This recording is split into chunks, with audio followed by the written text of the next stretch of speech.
Bien, buenos días. Sí, yo entiendo que estamos en invierno y que están un poquito fríos. Voy a saludar otra vez. Buenos días. Buenos días. Ese estuvo mejor. Gracias. Buenos días. Bien. Pues con un saludo especial desde Colombia, nuevamente por aquí en Uruguay. Le estaba comentando a algunos amigos que ya llego a Uruguay y las personas de migración me saludan, ya me conocen. Así que ha sido muy grato venir, no sé, esta es la sexta, séptima vez que vengo. Se ha vuelto un destino familiar y habitual en casa y en mi vida y me alegra mucho estar por acá. Venimos de estar en el Mundial. ¿Sí se acuerdan del Mundial o no? ¿Sí? ¿Sí recuerdan qué pasó en el Mundial? Sí, nos sacaron a todos los que queríamos estar ahí. Pero bueno, fue una gran emoción, la vivimos con mucha efervescencia allá en Colombia, creo que por aquí también. Mañana, disculpen, el 7 de agosto es martes, es la posesión de nuestro nuevo presidente. Ahora que estaban pidiendo orar por las naciones, pido también oración especial por Colombia porque estamos en una situación muy difícil desde el punto de vista político, ideológico, definiendo cosas muy importantes para nuestro país y esperamos que este nuevo presidente pues tenga la gracia de Dios y actúe en el nombre de Dios, que es lo importante. Muy bien, entonces nos vamos a poner serios. ¿Están listos? ¿Sí o no? Sí, yo cuando digo serios es serios de verdad, ¿no? Bueno. Vamos a trabajar un tema que quiero dividir en dos partes. La primera parte hoy, o sea que esto es una parte 1, y la siguiente parte el próximo domingo lo voy a dividir de esta manera. Hoy voy a trabajar qué significa un Dios restaurador. Ya de entrada, ven ustedes en el título, es un Dios restaurador, no un Dios reparador, y eso tiene una connotación que es la que espero hoy dejar en firme. Y el próximo domingo hablaré de cómo se nota en nosotros que Dios ha restaurado nuestra vida, ¿no? Entonces, son aspectos concretos de nuestra vida, como la vida diaria, en la vida simple, es donde notamos que Dios ha restaurado nuestra vida. Así que entonces, hoy empezamos por analizar la primera parte, describiendo algo. ¿Quieres, por favor, sacar allí un corazón? Gracias, eso, un corazón en reparación, ¿no? Todavía no en restauración, pero sí en reparación. Y quisiera hacer la claridad que es diferente el término restaurar al término reparar. Cuando en casa se daña algo, lo mandamos reparar. Cuando llega el experto, no sé cómo se dice acá, tubos, cañería, está bien dicho. Cuando llega el experto en cañerías y todo esto, nos da la noticia de que eso va a valer tanto porque hay que repararlo. Pero si usted quiere tener un mejor arreglo, hay que cambiarlo, es decir, restaurarlo por completo. Y entonces es cuando entendemos que es mucho más costoso restaurar que reparar. La vida del ser humano continuamente transcurre entre la posibilidad de reparar muchas cosas. Yo puedo reparar una relación, yo puedo reparar un daño que causé, puedo reparar mis palabras, puedo hacer muchas reparaciones. Pero Dios no nos plantea reparaciones, nos plantea es restauración. Y esto tiene que ver con algo muy importante que Dios es.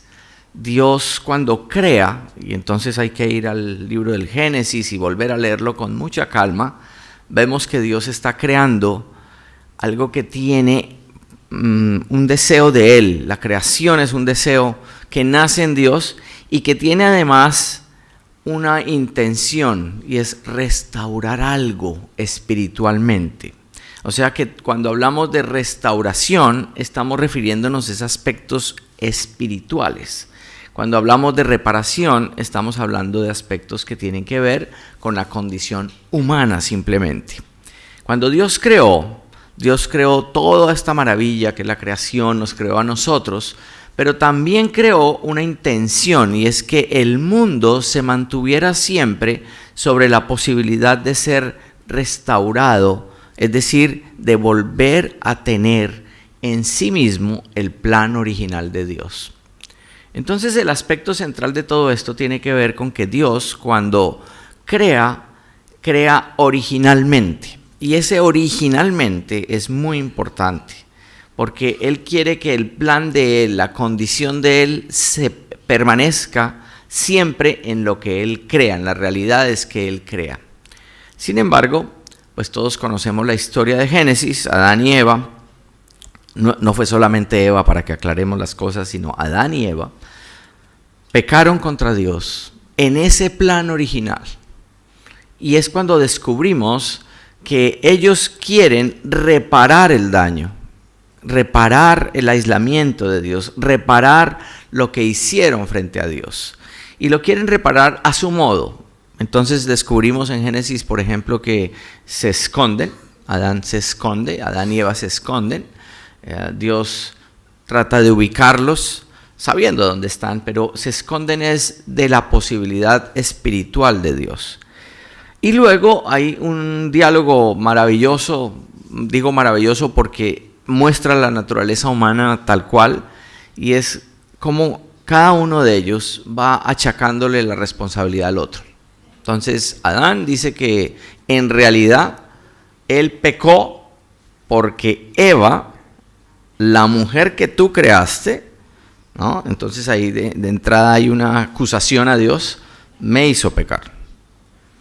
Si Dios pregunta ahora a Eva, ¿qué pasó? Y entonces Eva, la serpiente, faltó esto, que tú creaste, ¿no es cierto?, me hizo pecar.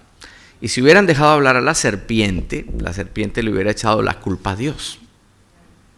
Y entonces el ciclo estaba completo desde el punto de vista de que el ser humano quiere reparar sus faltas, pero no quiere admitir la restauración de Dios, que es una restauración de volver a lo original.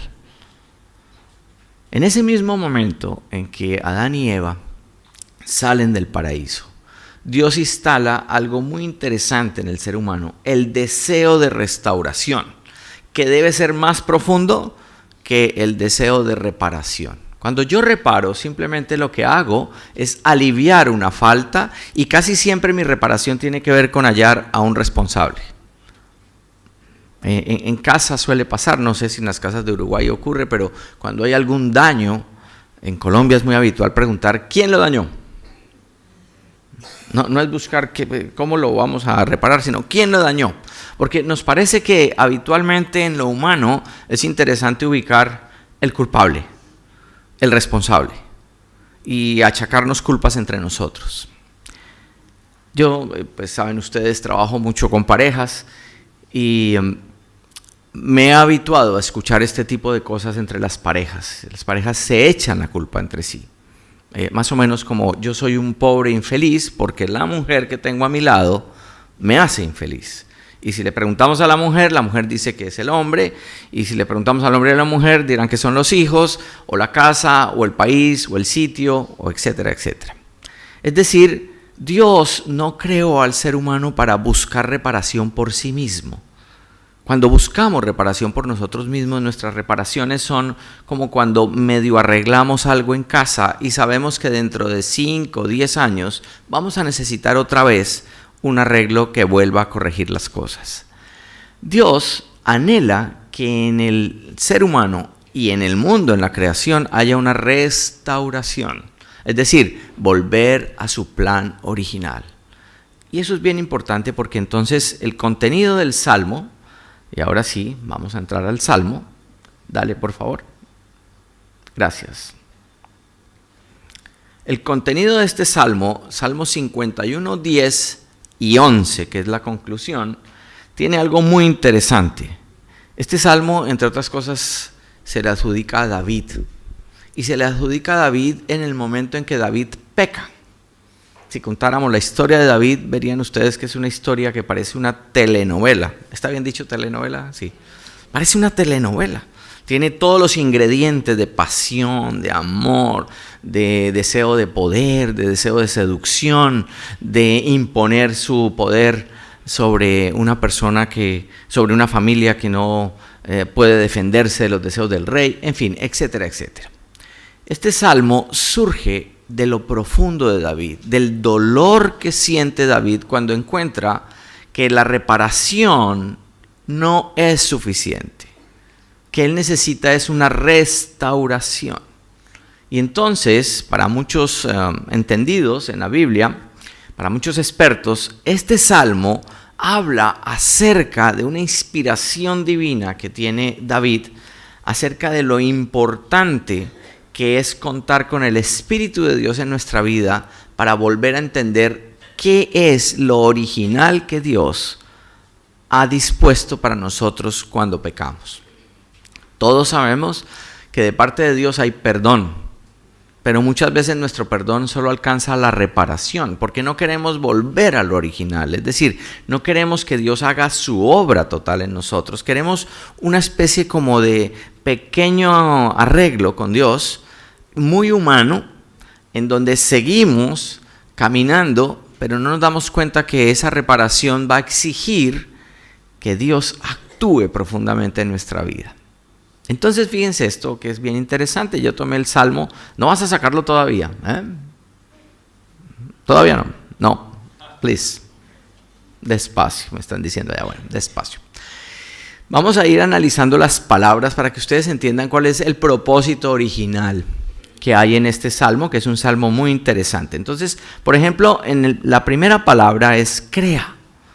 Entonces volvemos a encontrarnos en la palabra de la creación, bará en hebreo, que es muy interesante porque, entre otras cosas, tiene varios significados. Y el significado más profundo de crear es generar, ¿no? Entonces ustedes tienen arriba 3 significados posibles: crear, criar, hacer, pero tiene un significado interesantísimo e importante: generar. ¿Han visto ustedes los generadores de electricidad? ¿Conocen un generador de electricidad? Diego, que trabaja todo el tiempo con generadores de electricidad. ¿Qué es un generador de electricidad, Diego? Fácilmente, a ver. Es lo que produce electricidad por medio de mecánicos. Muy bien. O sea, produce algo. Se genera algo. Dios es un generador. Dios por sí mismo tiene una capacidad inmensa. Es la de generar vida, generar realidades, generar posibilidades. Los seres humanos simplemente lo que hacemos es replicar lo que Dios ha puesto en nosotros. No tenemos la posibilidad de generar. Ni siquiera cuando somos papás generamos vida. Es un error mirarlo desde ese punto de vista, porque en realidad somos medios que Dios emplea para que tengamos hijos, que entre otras cosas explicaría algo muy interesante, y es las peticiones de oración que hoy hicimos acerca de cómo es posible que el ser humano tome decisiones sobre la vida, aunque sea su vida. No es posible hacerlo, porque la vida es de Dios, la vida es generada por Dios. Dios nos da responsabilidad sobre nuestra vida, no decisión de acabar la vida. Y eso tiene una connotación muy profunda en este salmo, porque es la generación. Crea en mí, o sea, genera en mí, Señor. Produce en mí algo tan profundo, tan trascendente, que yo mismo no puedo producir. Gracias. Yo mismo, por mí mismo, no lograré crear lo original en mí. Necesito de ti para que mi vida vuelva a tener el sentido original que tú le diste. Entonces fíjense que la siguiente palabra es corazón.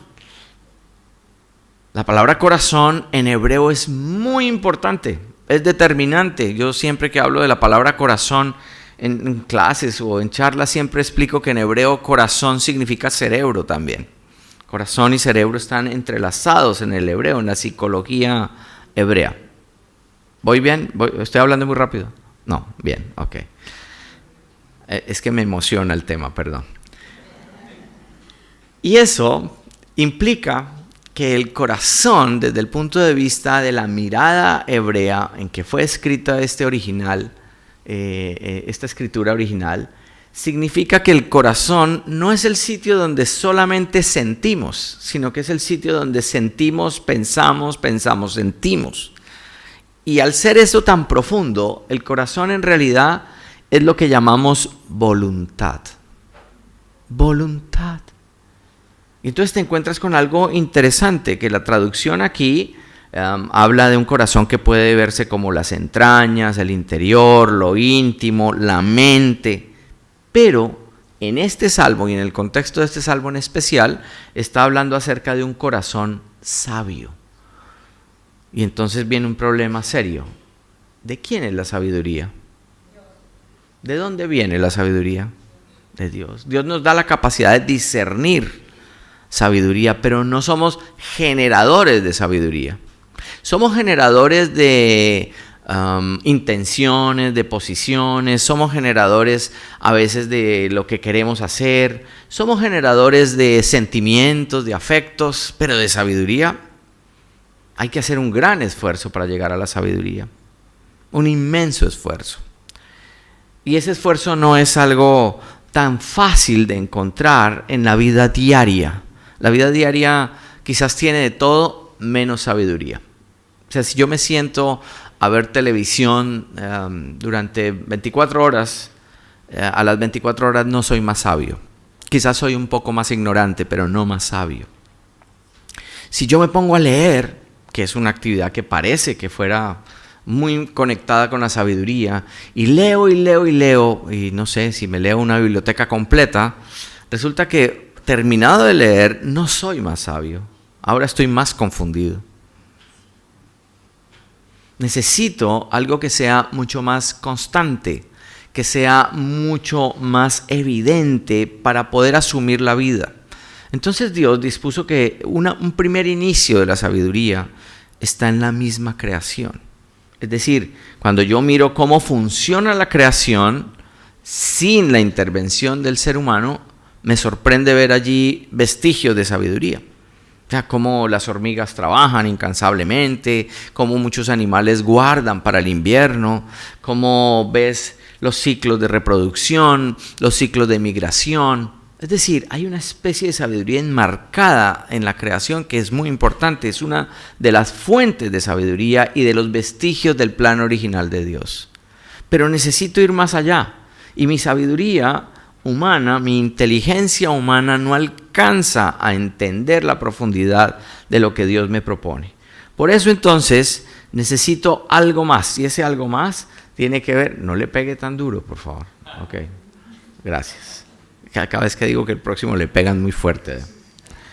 El siguiente término, que es el que nos da a entender lo del corazón sabio, es limpio, ¿no? Dice un corazón limpio. Pero ese corazón se está refiriendo no solamente a un corazón que sea puro, limpiado, que haya recibido una limpieza exterior, sino que sobre todo necesita finura. ¿Está bien la palabra finura? Se usa en Uruguay, fineza, fino, pero es más una condición de delicado. Una especie de filtro muy delicado para poder obtener un producto fino. ¿Sí? Este término viene de la minería, cuando se hace un refinado, ese es, muy bien, gracias. Como el azúcar, como el oro, que necesita ser refinado. Entonces, mi corazón no basta con que esté limpio. Yo lo puedo limpiar, yo puedo arrepentirme delante de Dios, pero necesito que Dios haga algo en mi corazón. Y ese algo que Él hace es volver mi corazón cada vez más refinado, más fino, para que yo pueda ir entendiendo que muchas de las cosas que pienso, que muchas de las cosas que decido no son acordes con el plan original de Dios. Entonces necesito, esa primera línea es magnífica porque dice, genera en mí un corazón sabio. ¿De qué modo sabio?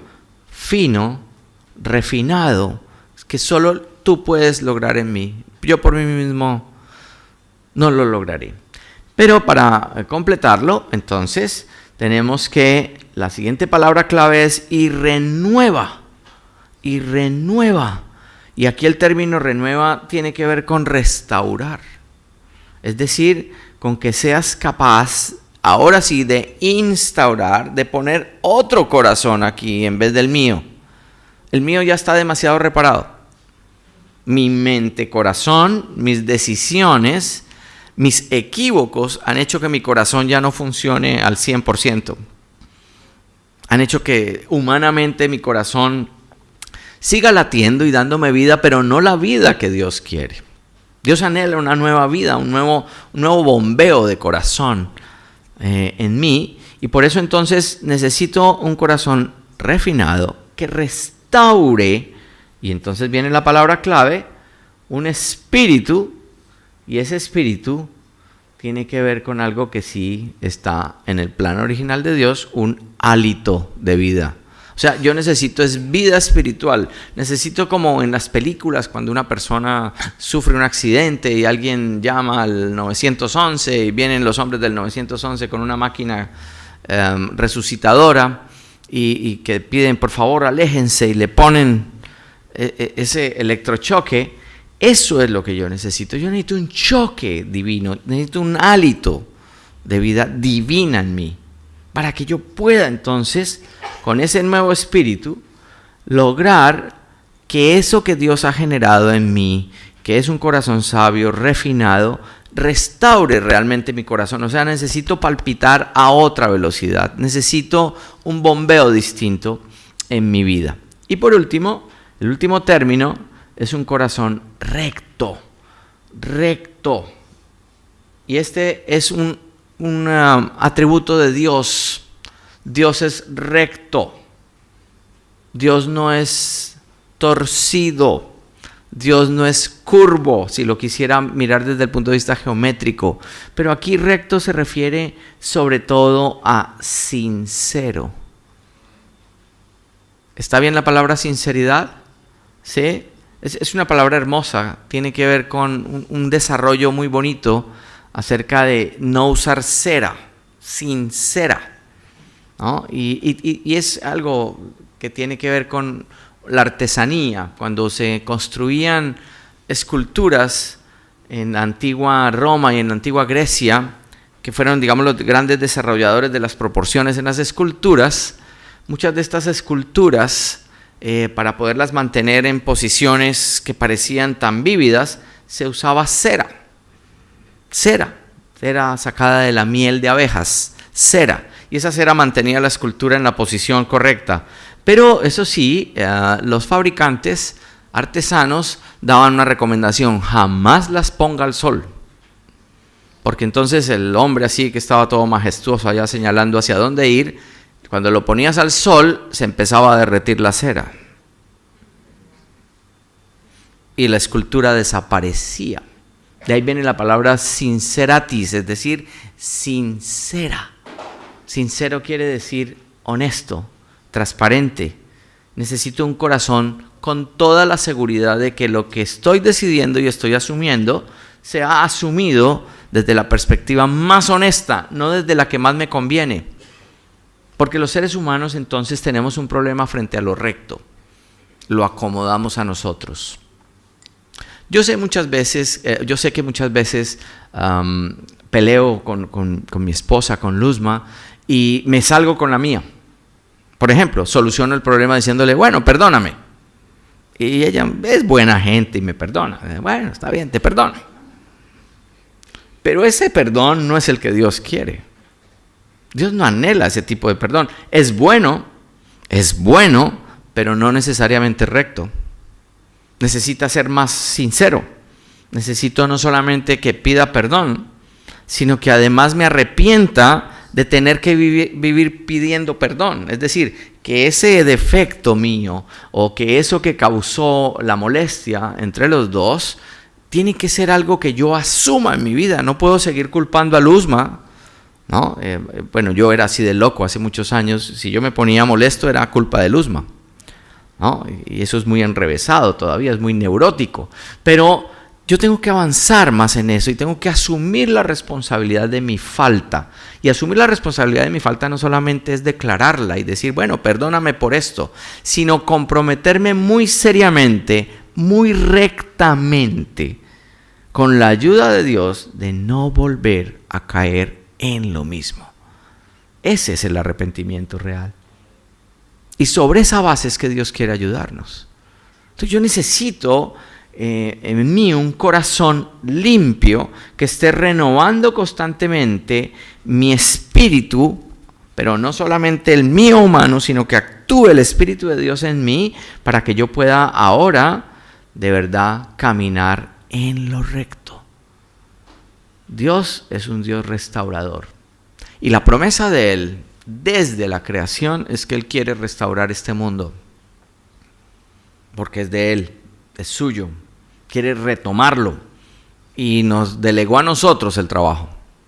Y ese trabajo no tiene solamente que ver con el hecho de que yo sea buena persona, o que venga a la iglesia, o que lea la Biblia, sino sobre todo a que traduzca en realidades sinceras lo que Él me propone. Entonces, cuando yo leo la Biblia, no la leo solamente para aprender versículos, sino que la leo principalmente para que pueda entender que todas esas promesas originales de Dios pueden ser realidad en mí si yo me abro a Dios, si yo permito que Él cree en mí un corazón limpio, que esté renovando un espíritu recto dentro de mí. Y entonces podré decir, como lo escribió David, que creo que la conclusión más hermosa está en 51:11, no me eches de delante de ti y no quites de mí tu Santo Espíritu. Si tú quitas tu Santo Espíritu, mi espíritu no podrá vivir. Vivirá en la mentira, vivirá en la apariencia, vivirá en la inteligencia, vivirá en lo que a mí me parece, pero no vivirá en lo recto tuyo, Señor, que no necesariamente es cómodo, que no necesariamente es fácil, que no necesariamente es popular, sino que exige de mí una posición muy especial, anhelar y desear que Dios esté conmigo, esté en mi vida. Porque eso es lo que anhela Dios, que fuimos creados a su imagen y semejanza. Es decir, que seamos capaces de replicar su originalidad en todo, en lo que pienso, en lo que hablo, en lo que siento y en lo que hago. Y esa originalidad, entonces, me va a permitir, por favor, dale, entender, ¿sí? Otra vez. Oh, yo tenía eso animado, no sé qué pasó ahí, pero bueno. Eso es culpa de Nate, para que le echemos la culpa así a otros. Que la restauración siempre marca un camino. Del rencor a está por completarse. Dale, por favor, ya, déjalo ahí. De la atadura a está por completarse. De la tristeza a está por completarse. Del padecimiento a está por completarse. De la religiosidad a está por completarse. De lo exterior a está por completarse. Y entonces vas a descubrir una cosa hermosa. Y si solo te acuerdas de esto, está bien. Está muy bien. Dios es un Dios de continuidades. Con Él no hay un final del camino. No hay un cristiano hecho a la medida de Dios. Siempre estaremos en un proceso de restauración. Siempre estaremos caminando. Siempre podré ver todos estos aspectos mejorándose si decido que Dios participe en mi vida, si decido que Dios sea parte de mi vida. Entonces termino diciéndoles esto. Un hombre decide irse a vivir a la montaña, decide convertirse en una persona que rompe con la civilización y se va a vivir a la montaña. Y un día un campesino pasa por allí y encuentra al hombre viviendo en una cueva, muy estilo Juan el Bautista, vestido con pieles, comiendo cosas de por ahí. Y entonces al campesino le parece muy raro eso. Le pregunta, ¿y usted qué es lo que hace ahí? Dice el hombre, pues aquí viviendo en la montaña, lejos de la civilización, tratando de encontrarme a mí mismo, orando, meditando, tratando de encontrar a Dios, viendo la creación, viviéndola en directo, pero sobre todo trabajando la paciencia. Y el campesino se queda pensando, dice, la paciencia, oiga, qué interesante todo eso que usted hace, ¿eh? Bueno, no entiendo nada, pero la paciencia le quedó sonando mucho al campesino. Y a la medida en que se fue yendo el campesino, le grita al de la cueva, le dice, váyase al diablo. Y el de la cueva le responde, váyase usted al diablo. Y entonces dice el campesino, creo que todavía le falta trabajar la paciencia. Así que entonces con Dios es esto, continua y permanentemente estamos en ese trabajo. No hay un proceso terminado. Y eso es lo que anhela Dios, porque el original quedó en veremos. El plan original de Dios, que todavía no lo hemos llevado a cabo, es un capítulo abierto. No lo conocemos. Y es interesante que Él sí tiene un interés, y tiene un interés primordial, y es ver ese plan realizado aquí. Tú, yo, la creación, las relaciones, lo que hacemos todos los días. Cómo esto se puede volver realidad.